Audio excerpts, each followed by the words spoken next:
సనాతనం దీక్షితార్చితం తం సనాతనం దీక్షితార్చితం తం శ్రీనగజాతనయం సహృదయం చింతయామి సదయం త్రిజగన్మహోదయం శ్రీనగజాతనయం.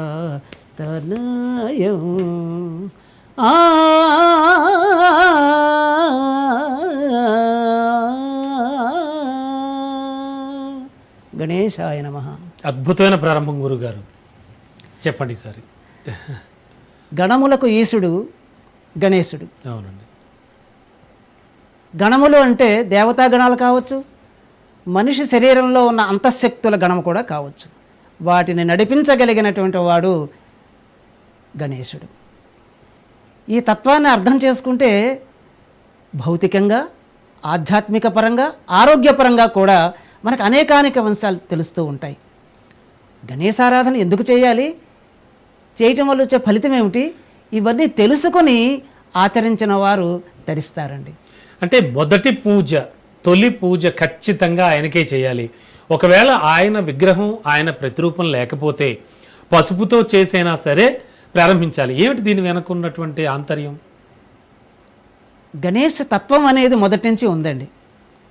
పెద్దలు చెప్తారు, శివపార్వతుల కళ్యాణానికి గణేష్ తత్వం కూడా అక్కడ నిలబడింది అంటారు. అవును. శివపార్వతులు కుమారుడుగా మాత్రమే చూస్తే అవదండి, ఆ తత్వం అనేది ముందు నుంచి ఉంది. పాల్కడలి మధించేటప్పుడు కూడా వారు గణనాథుని ప్రార్థించే ఆ మథనం చేశారని చెప్పి ఉంది. అలాగే సృష్టికి ప్రారంభంలో కూడా బ్రహ్మదేవుడు గణేష్ తత్వాన్ని ఆరాధించే చేశాడని మరొక మాట ఉంది. శ్రీరాముడు లంకకి వారధి కట్టేట ముందే అప్పుడు కూడా గణేష్ని ప్రార్థించినట్లుగా ఉంది. మరి ఇన్ని విధాలుగా అన్ని చోట్ల ఉన్న ఆ గణేశ తత్వం అనేది తర్వాత కాలంలో ఒక రూపుదిద్దుకోవడం జరిగింది అనేది మనం గ్రహించాలి. అప్పుడు లేనిది ఇప్పుడు ఉందని కాదు, అప్పుడు ఉన్నదే ఇప్పుడు కనిపించింది. భావాత్మకంగా, మంత్రాత్మకంగా ఉన్న శక్తి రూపాన్ని తీసుకుంది అని అర్థం. ఆ రకంగా గణపతిని ఆరాధించాలి అని పెద్దలు చెప్పకనే మనకు తెలియజేశారు. పసుపు వినాయకుడిని పూజించటంలో శుభప్రదమైనటువంటి ఆకారాన్ని శుభప్రదమైన ద్రవ్యంతో ప్రారంభించడం అనేది దానిలో అంతరార్థం. అనేక విషయాల్లో పసుపు అతి ముఖ్యమైన స్థానాన్ని ఆక్రమించింది. కాబట్టి ఆ పసుపుకి విలువనిచ్చి మూర్తిని మూర్తిగా భావించిన పసుపు వినాయకుడిని అలా తమలపాకులో ఉంచి పూజించి తర్వాత మూర్తి పూజ కూడా చేసుకోవడం అనేది మన ఆచారంగా అలా పారంపర్యంగా వచ్చిన విషయం. ఓకే గురుగారు, ముఖ్యంగా ఈ వినాయక చవితి రోజు, ఆ పండగ రోజు ఎంత గొప్పగా పూజిస్తామో, ఎంత అత్యంత ఆర్భాటంగా రంగురంగులతో రకరకాలుగా పూజించేటువంటి ఆ మహాదేవుణ్ణి తిరిగి నిమజ్జన కార్యక్రమాన్ని కూడా ఏమాత్రం తగ్గకుండా అదే స్థాయిలో చేస్తాం. అంటే దీన్ని మన జీవితానికి అన్వయించుకోవడానికి ఏమైనా ఉంటుందంటారా? తప్పకుండా. మానవ జీవితంతో ఎలా చూడొచ్చు? ఎలా అంటే మనిషికి బాల్యము, కౌమారము, సరే ఆఖరికి వచ్చేసరికి అంశాలు ఉన్నాయి, వృద్ధాప్యం వరకు కూడా. అవునండి. అలాగే ఏ పనికైనా ప్రారంభము, ముగింపు. ఏ ప్రారంభానికైనా ఒక ముగింపు అంటూ అవసరం కదా. ఖచ్చితంగా. ఆరాధన చేసేవాళ్ళు ఆరాధన సమయాన్ని దృష్టిలో ఉంచుకొని చక్కగా ఆరాధన చేయటం జరుగుతుంది. అవునండి. ఆ సమయంలో మనసు సంపూర్ణంగా భగవతత్వం మీద లీనమై ఉంటుంది. అయితే సమయం గడిచిన తర్వాత, ఇక ఆరాధనకి చివరి సమయం వచ్చిన తర్వాత ఆ మూర్తిని మళ్ళీ తిరిగి యథాస్థానానికి పంపటం అనే విషయాన్ని దృష్టిలో ఉంచుకుని నిమజ్జనోత్సవ కార్యక్రమాన్ని మన వాళ్ళు ఏర్పాటు చేశారండి.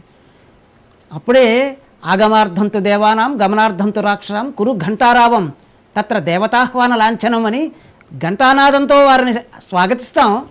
అలాగే శోభనకాలే పునరాగమనాయచ అని చెప్పి గణేశుడిని మళ్ళీ నీళ్ళల్లోకి పంపడం జరుగుతుంది. దీనిలో ఒక అంతర్లీనమైన ఒక తత్వం ఉందండి. అదేమిటంటే గణేశ పూజలో ప్రకృతి దేవత ఆరాధన అనేది ప్రధానమైన అంశము. మీరు చూడండి, గణేశ పూజలో ఆకులు అలములు తెస్తాం, చెరకు తెస్తాం, ఏమంటే గరిక తెస్తాం. అవును. వీటన్నిటితో పళ్ళుతోనూ ఫలాలతోనూ పూజిస్తాం. మీరు ఎక్కడ ఎలా చూసినా సరే దానిలో ఇమిడి ఉన్న తత్వం ఏది అంటే ప్రకృతి విషయమే. అలాగ ప్రకృతిలోంచి ఉన్న భూమి నుంచే గణేశ ప్రతిమని తయారు చేసి మట్టితో చేసి పూజించి మళ్ళీ నీటి ద్వారా భూమికి చేర్చడం అనేదే ఈ నిమజ్జనం యొక్క పరమార్థం అండి. తర్వాత గొప్ప గొప్ప శక్తులను ఎప్పుడైతే మనం ఆహ్వానించామో, వాటిని అనుసరించి పూజించామో, మళ్ళీ ఆ శక్తులకి వాటి దారిన వాటి వెళ్ళేటువంటి విధానాన్ని కూడా కల్పించడం ఉంది. ఇంటికి చుట్టాలు వస్తారండి, సగనపడం ఉందా లేదా? లేదా ఎల్లకాలం ఇక్కడే ఉండండి అంటే కుదురుతుంది? వారికి కుదరదు, మనకే కుదరదు కదా. అంచేత వచ్చిన వారిని ప్రేమగా, అవునండి అవునండి, ఆదరణగా పిలవటం, అభిమానంతో తిరిగి వీడుకోలు ఇవ్వటం అనేది సాంప్రదాయం ఉన్నట్టుగానే దైవతత్వాన్ని కూడా అలాగే ఆహ్వానించడం, పూజాధికారులు చక్కగా నెరవేర్చడం, వ్రతాన్ని చక్కగా జరుపుకోవటం, మళ్ళీ వారికి వీడుకోలు ఇవ్వటం అనేది తత్వంలో ఉన్న విషయం. చాలామంది గణపతి నవరాత్రులుగా చక్కగా జరిపిన తర్వాత గణపతిని వదలటానికి మనస్కరించదు వాళ్ళకి. అవును, పిల్లలైతే ఏడుస్తారండి. పాపం మీరు వాస్తవాన్ని చెప్పారు. అవును, ఆ విగ్రహాలను చూసి గణపతి గణపతి అని పిల్లలు ఉంది చుట్టూ మోగి చక్కగా వాళ్ళు పెద్దలతో పాటు ప్రార్థనలు చేసి ఆనందించి భజనలు చేసి అంతగా ఉన్న పిల్లలు ఒక్కసారి గణపతిని తీసుకెళ్ళిపోతుంటే కన్నీళ్లు పెట్టుకున్న వాళ్ళ సందర్భాలు ఎన్నో ఉన్నాయండి. పిల్లల దాకా ఎందుకండి, మనకు మాత్రం.